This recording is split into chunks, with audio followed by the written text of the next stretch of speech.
Hi guys, and welcome back to the channel, and welcome back to yet another ReZero episode reaction. On the channel today we're checking out episode number 18 of season 2. We are still deep in flashback territory from what I understand. We're hopefully going to learn more about this seal, whatever it is. We're going to figure out what happened with Juice perhaps. We're also going to learn more about Emilia in general, her heritage, lineage, everything to do with all of that. And yeah, a lot of really cool stuff coming. I'm sure we need to learn about what happened to Elior Forest, because obviously everyone has been frozen. What triggered that to happen? Was it the opening of the seal? Because we see that around this seal, this door, the grass is frozen over. So my guess is once this door is open, that is when everyone will freeze. I don't understand or know just exactly how that's going to happen, but that's my guess anyway. Immediately off the bat, from when this episode begins, what I assume we are going to be dealing with Regulus, and that guy is not to be taken lightly. He is a real shithead, and he will start picking fights, whatever it is that he has to do. But my best guess as to how they get out of this situation right now is that Juice will basically be like, hey, you're the guy I was meant to be meeting, and that will kind of derail the whole confrontation that's happening right now. Otherwise, I don't know what's going to happen there, because this does not look great for our characters. And yeah, everything just feels so uneasy and unsettling now because Regulus has shown up. Before this point, things, you could sense something was just waiting to happen. Like it almost felt like I was just waiting for a pin to drop. Like everything was just so calm and normal. Not fully, but you know what I'm kind of going for, where it was too okay, like things were too fine. So now we're starting to see tension. We're starting to see where the problems might arise from. And yeah, what is Regulus going to do? What is Emilia going to do? What is Fortuna going to do? What is Juice going to do? Archie, I don't know if he's going to be relevant or important, but what's he going to do? And of course, my question yet again, will Beatrice, Ryuzu, any of those other characters from 400 years ago show up? Another thing I want to talk about is that some of you guys did let me know that the anime doesn't really talk about when this takes place, and this is 100 years ago opposed to 400, so technically this is way after Satala's whole thing. So yeah, that's the only reason I'm like, well, I don't know if we're going to see characters like Beatrice, characters like Ryuzu. I know that I was saying like, oh, is this lesser spirit Puck? The only reason I was thinking that is because we know Puck is a spirit. Granted, he's a great spirit. He's not a lesser spirit, but we know that experiments have been done on other people, so I thought maybe there was a chance that there was some experiment done on Puck that made him a great spirit. I don't know where I was getting that idea from, but I just want to explain that one because there was a question as to where that came from, and because this spirit shows up a lot when Emilia is going through everything that she's going through as a child. And then what we hear Puck say, especially at the beginning of this episode and during Frozen Bonds, is, I looked so long for you. So it almost felt like a contracted spirit that Emilia had, a lesser spirit perhaps, was looking for her this whole time and now has finally found her. I don't have really much more than that to kind of back that one up. Do I think that's going to be the case? Probably not, because like I said, Puck is not a lesser spirit, but I don't know how spirits kind of work in this world. I'm still learning a lot of that stuff. And it was also pointed out that Satala was a half elf, which means she had elf father and human mother, so therefore she literally couldn't be related to Satala, Emilia, because they're both half elves. So there would be a quarter elf in there somewhere, or something, like it would just get diluted all the way down. So yeah, don't know what's happening with Emilia at all, what her lineage is or anything like that. They're not really going too deep into that, but things are very strange. The fact Emilia looks just like Satala, the fact Satala has been in love with Subaru of all people just randomly for such a long time. There might be some time shenanigans in there, especially when we consider that Subaru's return by death is essentially like time travel light. So yeah, there might be some weird time stuff. Who knows? I don't have a damn clue. but I am seated and I am waiting and I am ready and I'm excited to find out all those answers eventually. But right now, we got to dive back into flashback territory. We'll see which characters we see this time around, if it's going to be the same characters throughout this entire thing. So yeah, let's just dive right into this one. If you guys do enjoy these videos, please leave a like and subscribe if you've not done so already. Comment down below letting me know what your thoughts were during these episodes, because this feels like it's going to be a lot. And yeah, hit the bell if you want to be notified when I post videos like this live, and share this with a friend who might enjoy. And yeah, we're just going to dive right into this one. Season 2, episode number 18 of ReZero. Let's go. What will we see? Shima, we are kicking things off back here. Okay, what are we going to talk about here? Okay, that makes sense why she looked like she was beat up. It's actually that she hasn't had the time to rest.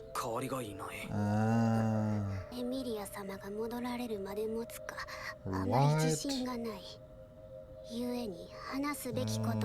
That's awful. But surely she can rest until the next day, no? Ah, you've attempted the trial. Ryuzu Mayor, tell us. Are you going to be somewhat linked to Emilia's past here? Before the sanctuary. So more than 400 years ago? Didn't this place get created and referred to as the sanctuary 400 years ago? Beatrice! Oh shit, okay. As white as snow and pale blue eyes. Oh, Beatrice and Ryuzu. That's the Beatrice I know. Is this during the time of Echidna then? I knew it had to be because she was sent away while Echidna was alive. Mother? What's your deal, Ryuzu?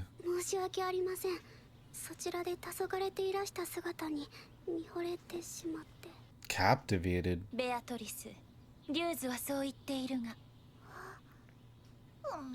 Mew? Me when someone asks what my favorite legendary Pokemon from Gen 1 is.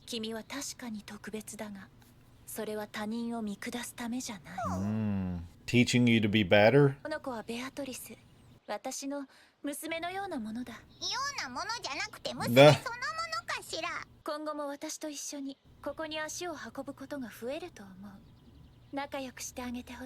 Ryuzu, okay.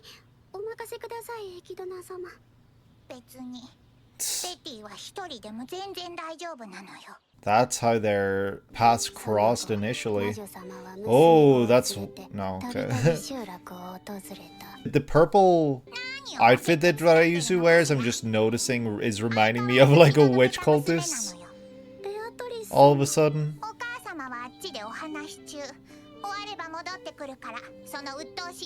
Hurry up! Be nice, Beatrice. Why are you being so mean? The wide stance that Beatrice is taking there. She's following. Yes? Ah, just killing time. We're following from the same distance the entire way.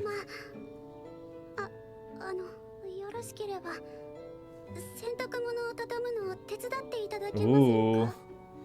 Manual labor? Beatrice would never. Unless...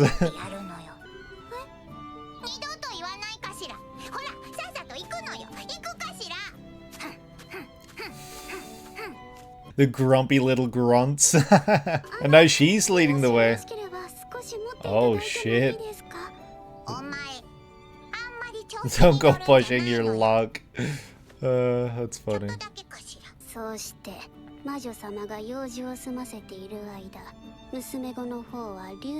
That's really nice. She taught Ryuzu to read? Is that what I'm learning there? Roswell. Oh my god. So Roswell met the actual. Oh my god, look at him. He's a baby. Met the actual echidna. Eyes are the same color. This is before he goes insane, as he calls it.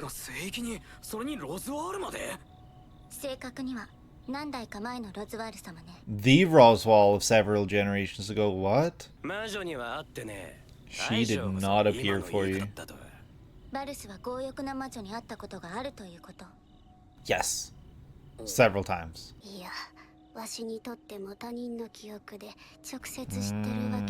Memories of the original Ryuzu.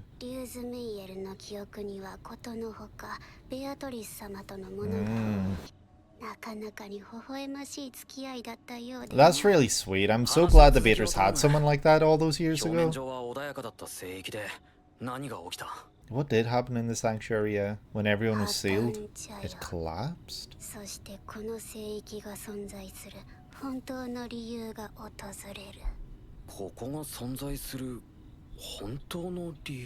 Huh. What is the true reason for the existence of this place? Is it related to Satella? Because now we're jumping back to Emilia? Corneas. Oh. Oh, this music. Oh. Spirit.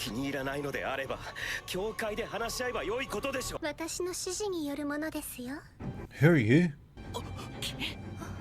Long ass eyebrows like Echidna? Are you an archbishop of some sort? She came here of her own free will. Is she here to see the seal?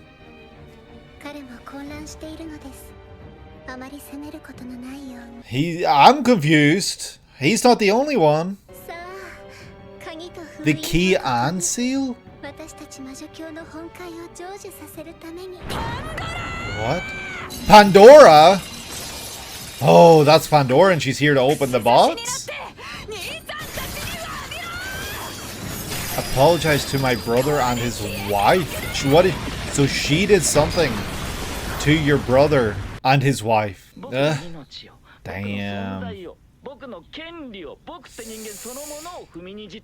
Oh god. Bad things are about to happen. He can seemingly destroy things with ease, like we saw it in episode 1 of season 2. Oh my god, yeah, you're gonna fight because you're probably the only one that can.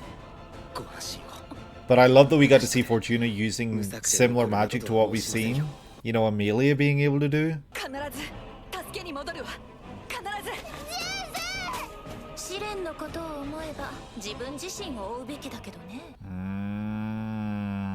We really should be following ourselves because that's the purpose of this trial, but we gotta stay here. How are we able to see this? This is not something within Emilia's conscience, so how is Echidna able to conjure this specifically?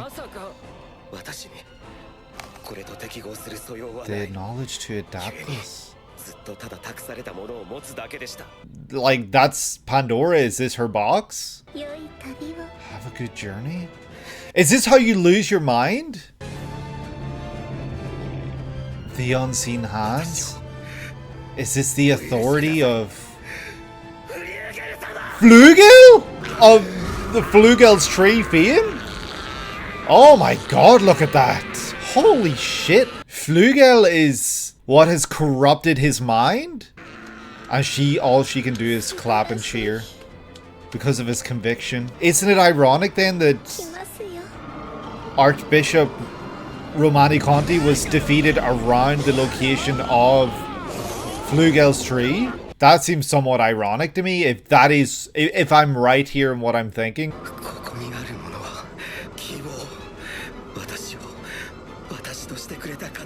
People who made me what I am.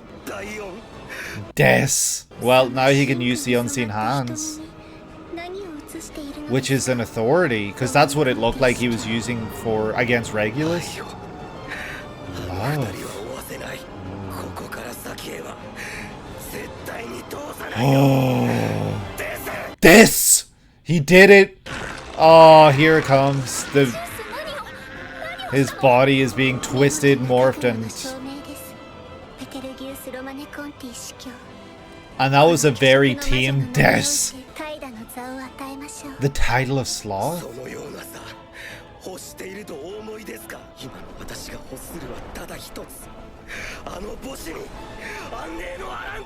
Damn, he's such a good guy. Like, this is really heartbreaking, honestly. This lie. Yes, there it is again. Holy shit, this is powerful. He's like some sort of barrier. Nothing can penetrate him, nothing can harm him. Corny ass.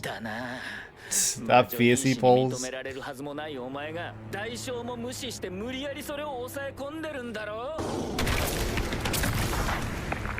Oh, he can be touched. How does it work?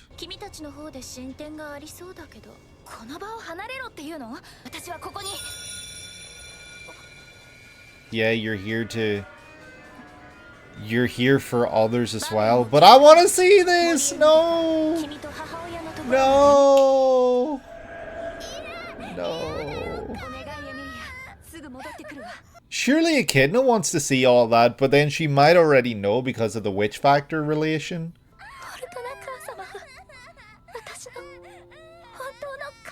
Your real mother? Yeah, she raised you. She did everything for you. That's a mother right there. Oh, what? Came with Betelgeuse? Oh, with that bishop. Okay, sorry, I thought... Okay, my bad. The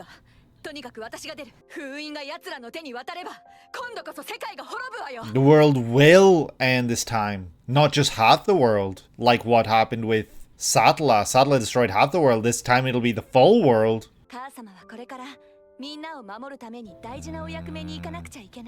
That's heartbreaking. Nah, she ain't gonna do that. You know this little girl, she is not gonna do that.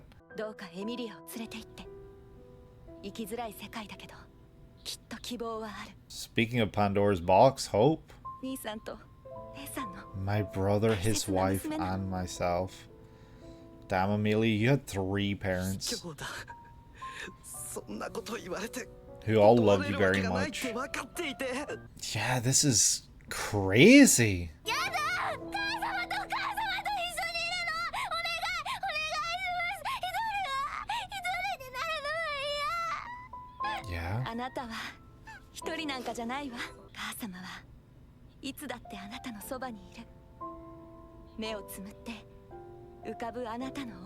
Damn, this is a literal goodbye from her.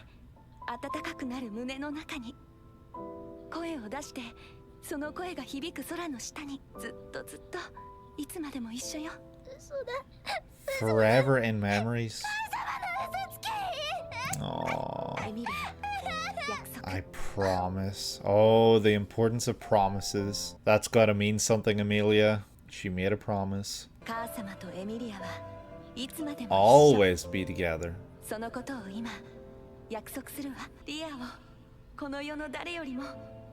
Leah? We only know one other person that calls her Leah.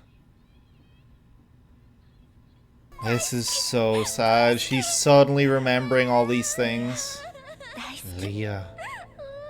She's been abandoned by the 2 people that have called her Leah.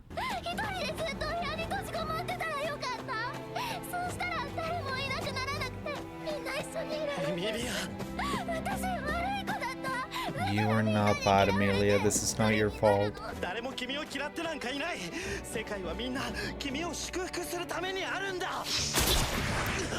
Oh, the black serpent venom? Oh my... Holy shit, cut that off right now. Cut it off. The plague bearing hobbies. Oh, he literally did. So much is happening. Jeez, this is not slowed down at all. It started with a nice little like Flashback to Ryuzu and Beatrice. The white flowers.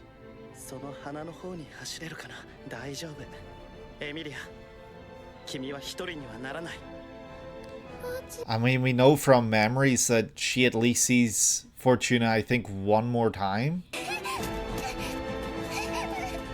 Jeez.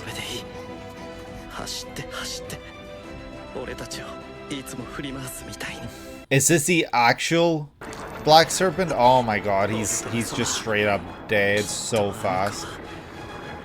That's crazy. I really thought maybe Archie would have some more of a role, but he was just taken out so fast. We're getting to see... Oh, I'm surprised we're getting to see this.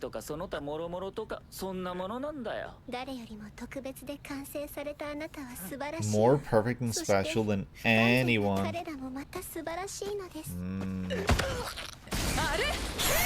Ooh, she did return and she was able to hit him.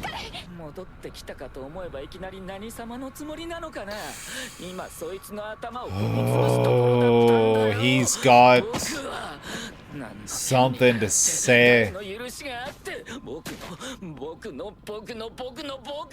A self-important fool is what he is.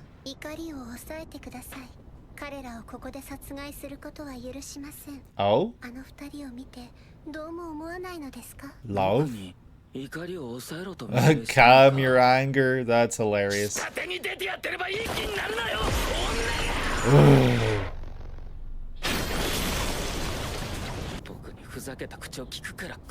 I mean, we saw something similar when you sent that towards her, Fortuna, so I don't think anything happened there.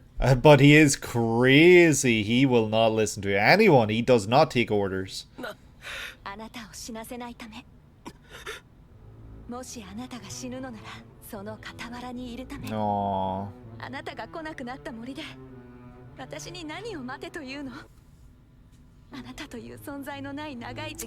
That's so sad. This is love. And now the unthinkable is going to happen.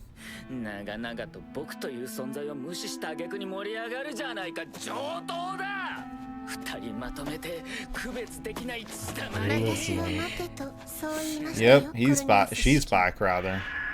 Obviously.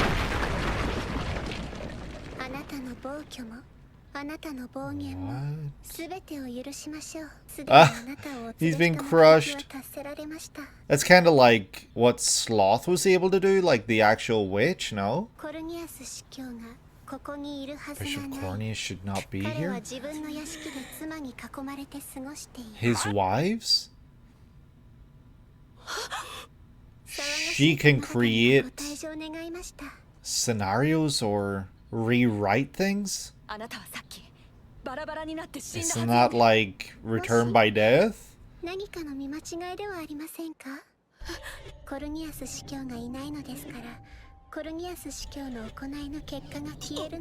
You got your arm back? Whoa.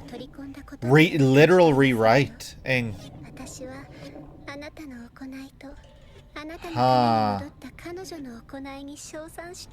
What is happening? She can rewrite the present without redoing everything. So that's like return by death on crack.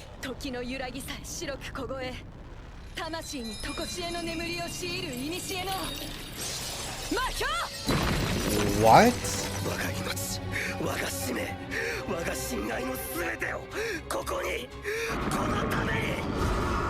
Shit.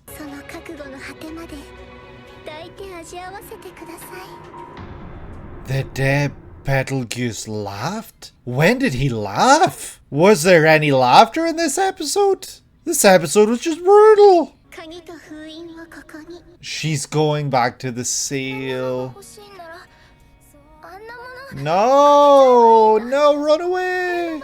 Oh, you're the one that unlocked it and released the ice onto the forest? Is that what's going to happen? Oh, I can understand her sweet, pure intentions. She doesn't want anyone to get hurt, especially not those that she loves and cares for. And the lesser spirits, they're only here to fulfill what it is that you want. They're here to show you because this is what you want. Aww.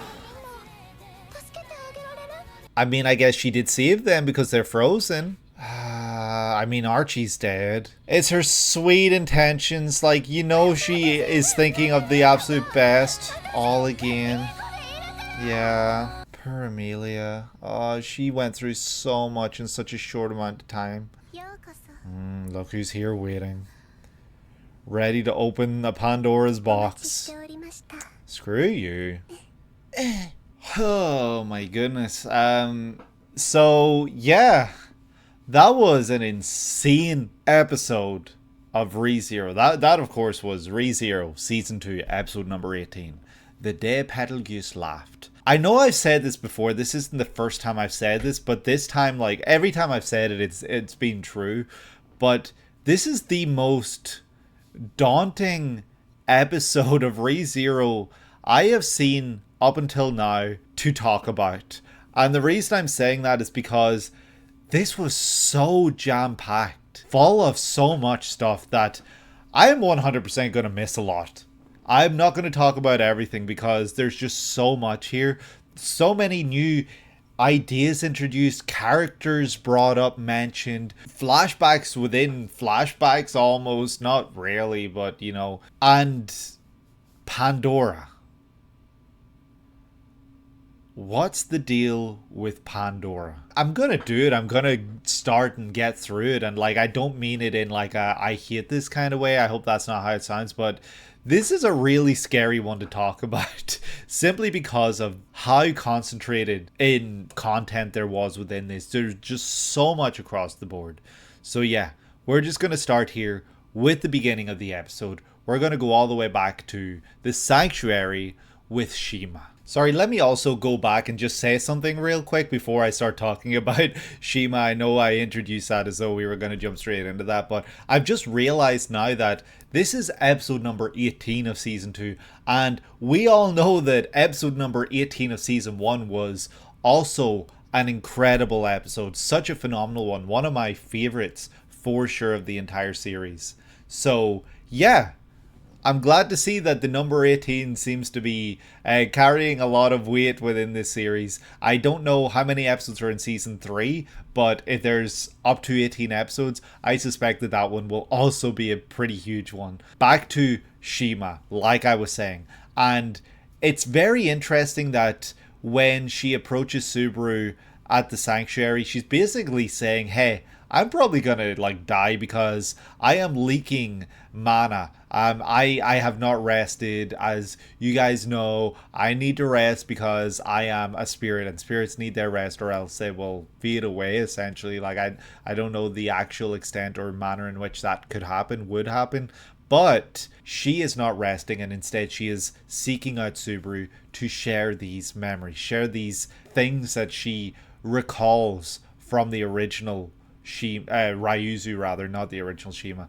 But the interesting thing about the original Ryuzu is that as the replica, if for want of a better word, Shima says these are not her memories, these are the memories of someone else. So, you know, there is a sense of individuality within them, but obviously she's got memories of the one who came before her. So it almost seems like this Ryuzu Shima is willing to throw away her life right now, her existence, her individuality, in order to pass on this information.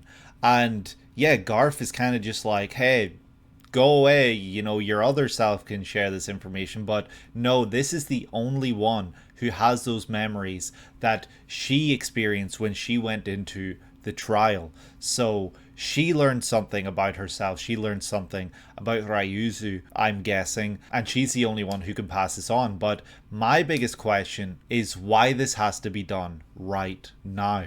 Why could this not wait until morning after she's got some rest or, you know, the next day? That's confusing me, but I guess whatever it is she has to share, it is urgent. Probably related to Beatrice. So we begin to get a flashback to the sanctuary before it was the sanctuary, and we see Ryuzu approaching a little cottage. It looks like a little hut almost, and standing in front of it is Beatrice, and Beatrice is just staring out into nothing. She's just existing. There's like nothing going on. Ryuzu is like recalling how those memories indicate that she thought she was ethereal. You know, she noticed those blue eyes and pale skin and just was absolutely blown away by her basically, and just standing in absolute awe. And Beatrice is very mean, very Beatrice-like. This isn't surprising, you know, this is exactly how Beatrice is, and you know, she just throws insults in the direction of Ryuzu, and it just seems very much like Beatrice being Beatrice. But Echidna immediately bursts out of the hut and is like, hey Beatrice, I've taught you better than that. Stop being nasty, be nice to people. That's the way I want you to be. Stop being like that, basically. And we know that didn't really happen, because she's still very much the same as she is and was back then. And then when Echidna asks what this other girl is here for, this other girl being Ryuzu just shares that she was absolutely captivated by Beatrice. And Echidna's like, wow, like, you heard her. And she basically is like, yeah, you're pretty great and you're pretty special, Beatrice, but I didn't create you this way so that you could act that way around others. That is not what I want you to do. And I want you to basically treat this girl like you would someone that you wish to be around, because she's gonna be around. And yeah, I think that was hilarious. But in this moment, it almost feels like Echidna just kidnapped Ryuzu. Something else I want to talk about, a couple of things. Ryuzu, like, it's something I mentioned a long time ago, but I don't know really how important it could be, but she's got very much elf-like features, especially with her ears, and I don't know if that should be an important thing that I pay attention to. Like, what's up with her ears? What's up with her existence? What's up with her being? I don't know if there's deeper stuff to it than literally just what we see. And another thing, her clothing with the purple very much reminds me now of the clothing that a witch cultist would wear. The purple is very similar, with the different shade in the within the inside and everything when you can see through the sleeve. That's maybe also something to pay attention to. Is Ryuzu somewhat related to the existence of the witch cultists? Time will tell. And we do get to see within this scene as well some of the disrespect or uncaringness that Echidna shows around Beatrice. She refers to Beatrice as like a daughter, when Beatrice has been calling her mother and thinks of herself as a daughter to Echidna. So Echidna saying she's like a daughter kind of sounds dismissive, and kind of sounds like she doesn't care about her like that, which we can see and we know to probably be true, because this is just an experiment to her. Beatrice is literally just a test subject to Echidna. So we get to see the relationship between Beatrice and Ryuzu kind of flourish into something.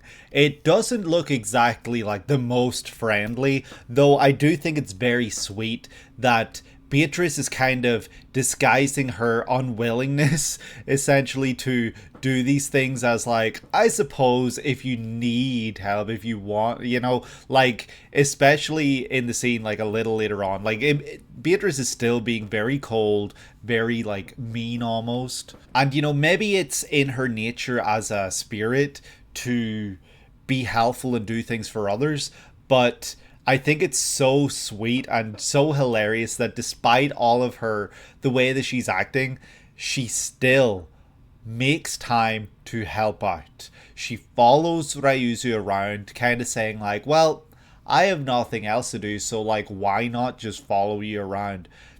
It's the camaraderie, it's the companionship, is what I believe. She appreciates and likes having someone around, but she would never admit it. She will never admit that unless your name is Puck. But that kind of manifests once again when Ryuzu asks for help. It's going from when straight into Ryuzu. For some reason, that's pretty hard. But yeah, she asks for help with folding, and Beatrice is like, I suppose, if you need help. And then a little after that, she asks if she could help carry things there. And Beatrice is like, don't push it. But okay. Like, I just think it's very sweet and very honestly funny that we're getting to see a different side of Beatrice here. Like, the real Beatrice, the side that is actually craving this companionship. And so then we get to see that relationship bloom into something beautiful. Beatrice looks like she teaches Ryuzu to read, and they look like they just spend a lot of time together when Echidna is not around. And I love it. I really think that it's very sweet and adorable, and I'm so glad that Beatrice had someone all those years ago. More than 400 years ago. We don't know how long exactly. And then this flashback almost comes to an abrupt end as soon as Roswaal shows up. Roswaal appears. The Roswaal of this time is how he's been described. So not necessarily our Roswaal, but this is definitely Roswaal before insanity, before he stared into those eyes, or those eyes stared into him and changed him, because he's got two similar colored eyes. They're not heterochromiad. He's got the same eye color. So yeah, this is before all of that went down. And yeah, it's just a question of what is he here for? What's the deal with all of this? So the flashback almost just abruptly ends there.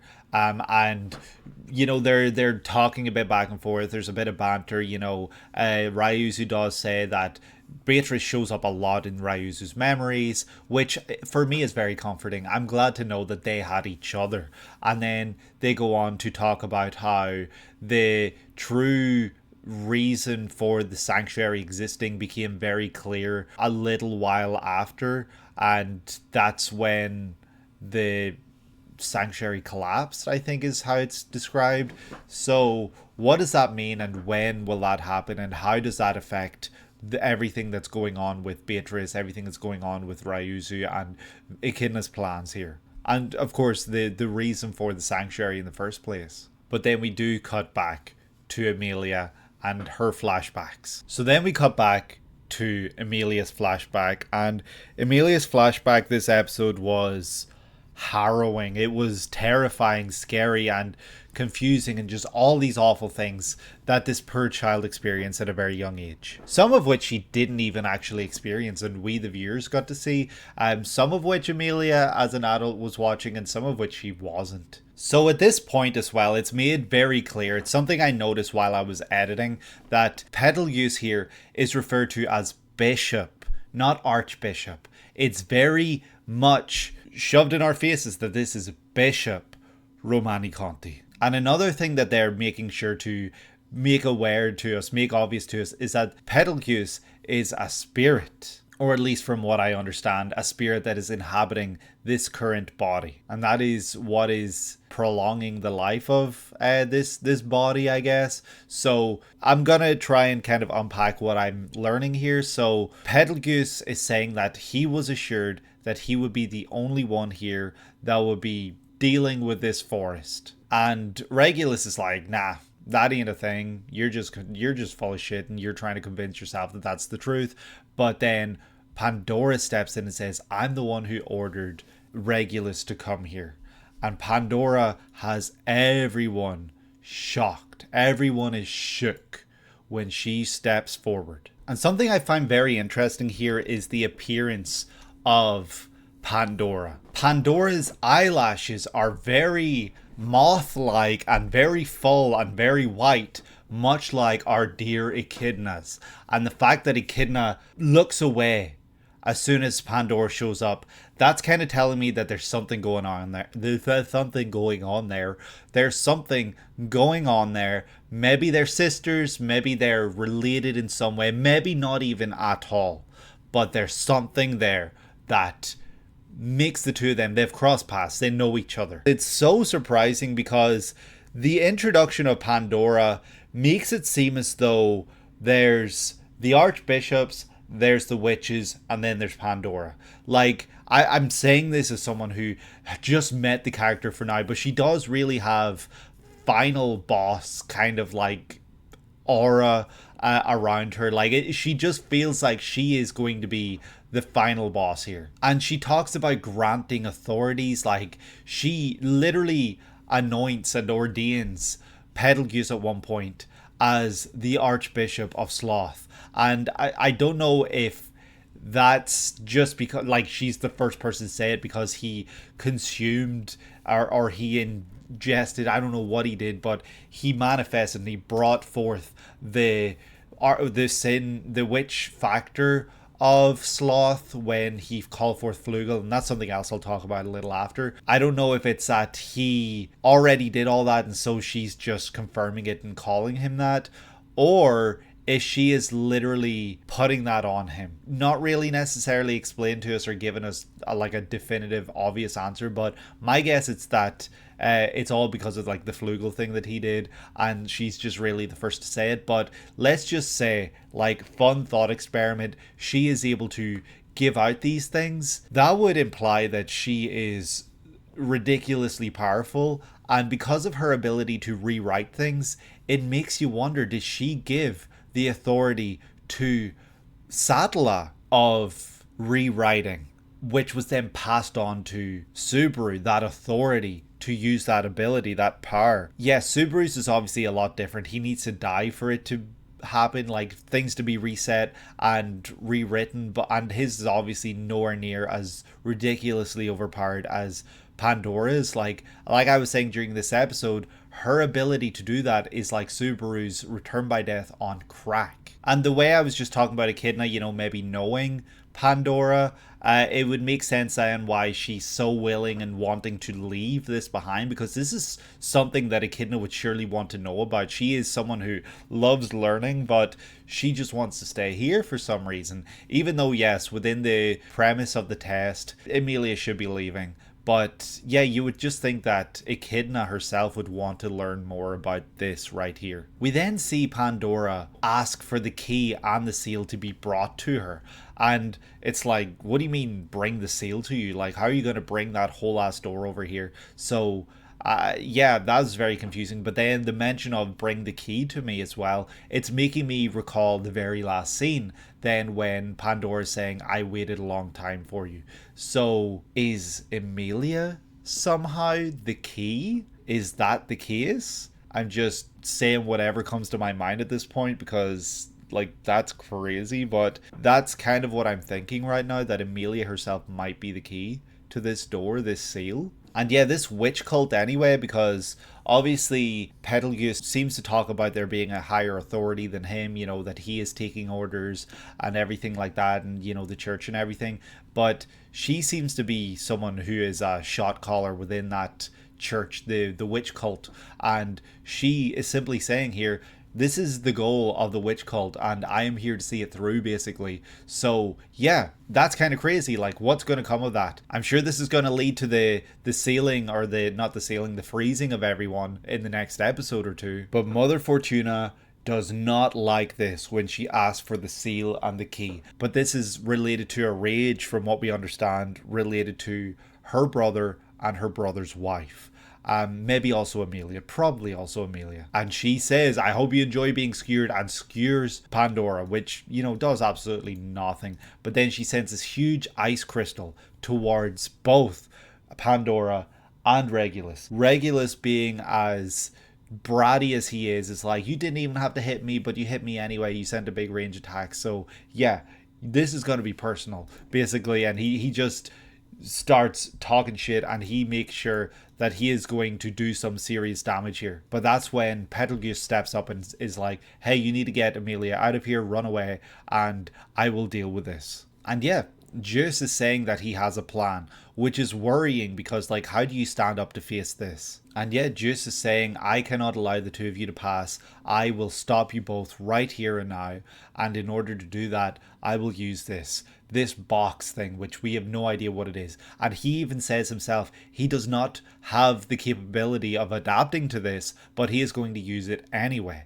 And that line right there is making me think that his inability to adapt to it is what maybe makes him so schizophrenic, essentially. Like, he is bonkers, he's batshit insane, his mind trembles, and he's just a crazy individual. And it's probably because of this that he was not built to maintain. Like, this vessel that he has was not meant to, consume or have this flugel. So yeah, Betelgeuse itself, the spirit, is not what had this witch authority, this witch factor. It's flugel, this seemingly physical form that he is able to pick up. It might be the soul, I don't know what it is, because we saw something similar when we saw Subaru, I think it was, in an episode or two ago, going up against Garth. I feel like we saw something very similar to that.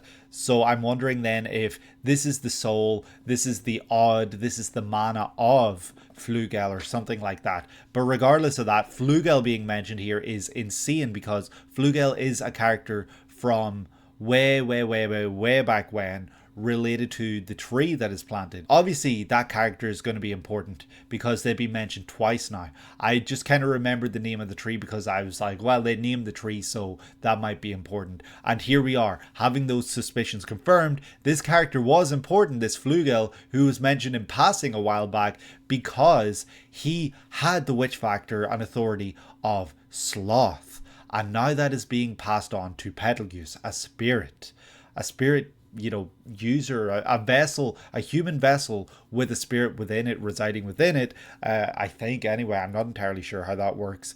Now has attached this mana, this ability, this witch factor to his own spirit, to the spirit within him of Betelgeuse. And so that's probably then how Betelgeuse, we see, is able to body hop, and they also go batshit insane crazy, and they can use the authority, because this authority, this witch factor, has melded itself to the soul of Betelgeuse itself. It's no longer the witch factor plus Betelgeuse, they're all the same now. And yet it really does seem like Flugel has corrupted his mind. We don't see it this episode, but that's how it seems. And we do hear several deaths within this episode, which, lends into that potential theory that he will go and see him from this. And now I'm wondering who entrusted this to him.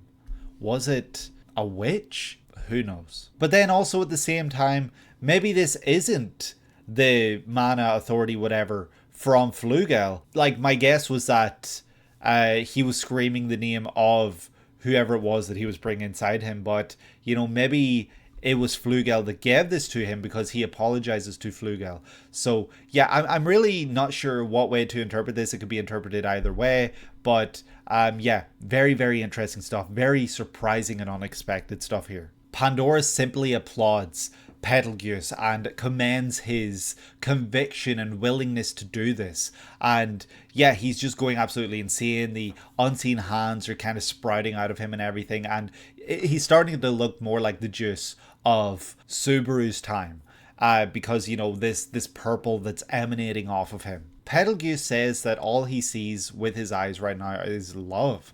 So I don't know if that's love for Fortuna or love for the people here, or just like the feeling of love in general, because he has brought in someone that he loved very much or something like that. Yeah, not sure really how to interpret that, but he is going off right now. And something really confusing here is that Pandora says, in the name of the Witch of Vanity, I grant you the title of Sloth.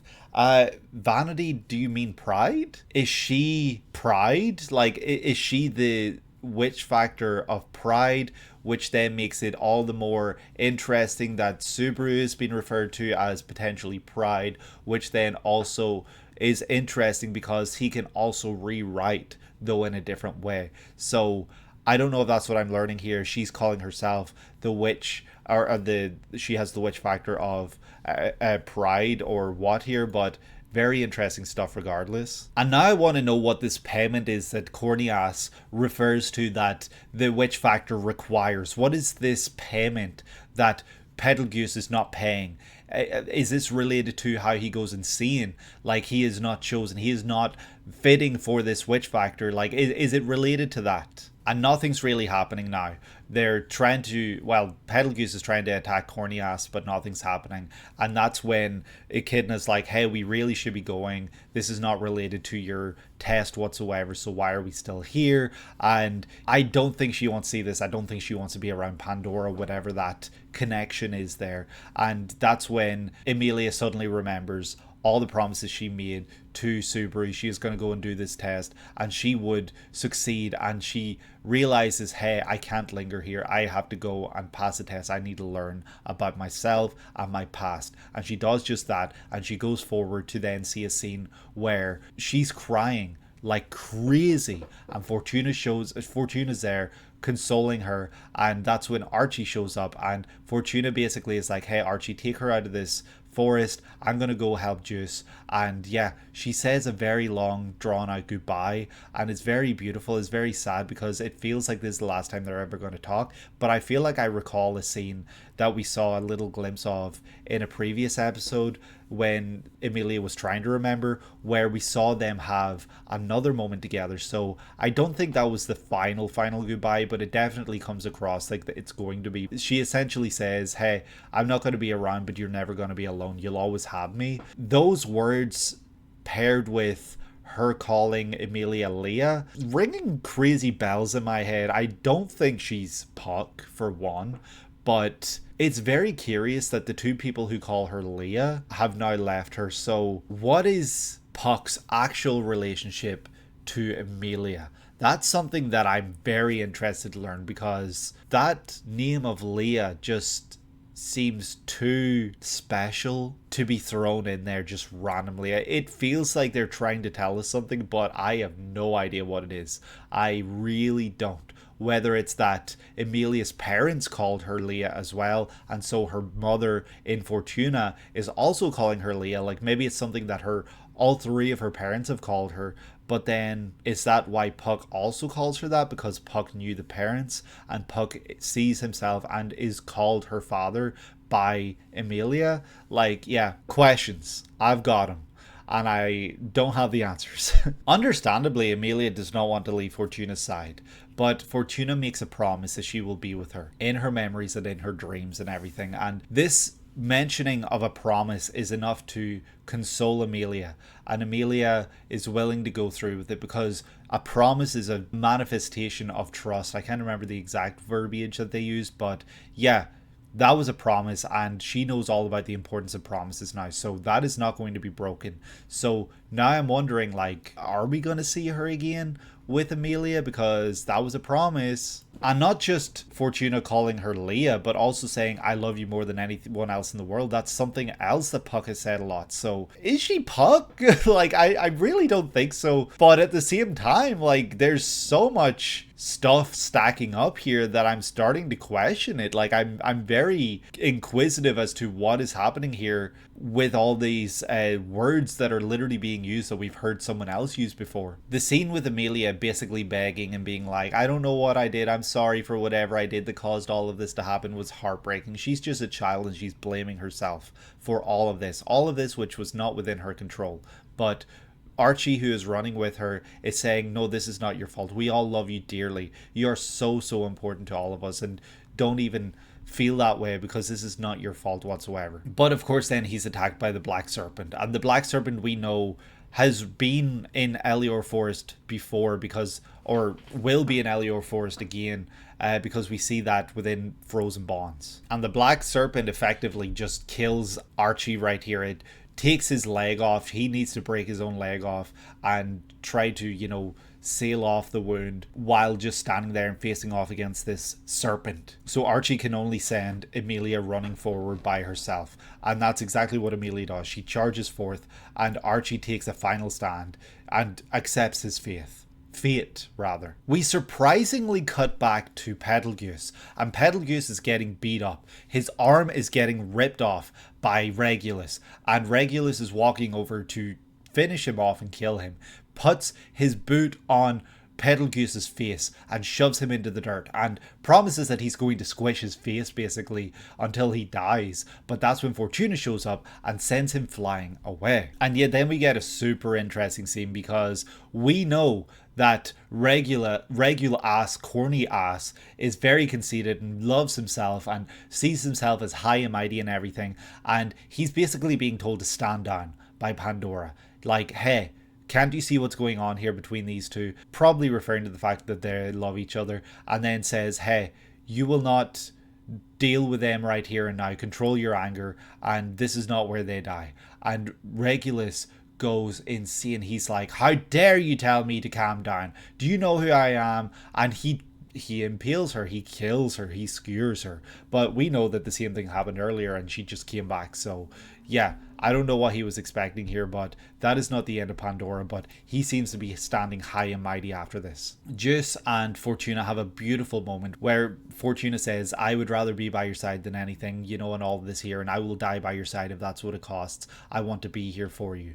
And yeah, she's basically expressing how she feels about him for the first time, and it's just really sad that the circumstances right now are just terrible and awful for them. But yeah, Pandora shows up as Regulus is like, how dare you ignore me? What the hell is happening? Do you know who I am? And she shows up and basically uses a sloth witch factor ability where she pummels him into the ground, which we did see in an episode a while back during the first half, probably last episode of the first half of season 2, where, you know, we saw that she did exactly that against Minerva, I believe. So that looks very sloth-like to me, and again, it's making me think, is she someone who gives out these abilities and powers and authorities to the witches? Is she above the witches? Can she do everything the witches can do?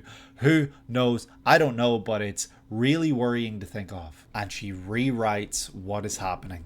But the characters that see this happen do not forget about it. But I wonder if Regulus forgets about it. She rewrites a present where Regulus is home with his wives, plural. To what extent does this rewriting ability go? Because that is batshit insane, OP, crazy, and I would never have thought about anything like that within this series. So yeah, that's kind of what happens there within this scene. And she says she's overwritten just about everything because Corneus was sent away, so Betelgeuse gets its arm back, but because he showed a lot of conviction, Betelgeuse, she is not overriding the fact that he consumed and he has this witch factor, this sloth witch factor within him now. So that's going to be hugely important going forward, especially when we know what Betelgeuse was like just 30-ish episodes ago. So they go to defeat Pandora together, Betelgeuse and Fortuna. The fact then that we see Pandora later in the episode and these two nowhere to be seen does not spell out good things for them. And yeah, this episode being called The Day Betelgeuse Laughed, that's crazy because I don't think we heard him laugh here at all, but this might be an ironic reference to the fact that he is crazy and maniacal in the future, and this is the origin of that, you know, where that laugh came from and why his laugh is like that and everything like that. So it might be an ironic thing. And then we cut to seeing baby Emilia running through the forest and basically being like, hey, I should give them the seal because that's what they want and they'll leave everyone alone. And she starts to see the lesser spirits and they basically say, yes, your mother will be left alone and everyone will be saved if you give them the seal. So very curious, and they lead her right to it, which leads her right to Pandora, who says, I've been waiting for you, and that's how the episode ends. What a crazy episode this was. This was amazing, scary, awful, terrifying, bonkers all around, and holy shit, these flashbacks are not letting up. They are going hard. I'm very excited for what is to come, and I'm very glad that we were able to check this one out. But yeah, I'm going to wrap this one up now. If I missed anything, forgive me, there's just so much to talk about here. But yeah, I hope that you guys enjoyed. If you did, please leave a like and subscribe if you have not done so already, and comment down below letting me know your thoughts and feelings and reactions to this content when you were checking this out. Hit the notification bell if you want to be notified when videos will go live on the channel, including when a new series will begin.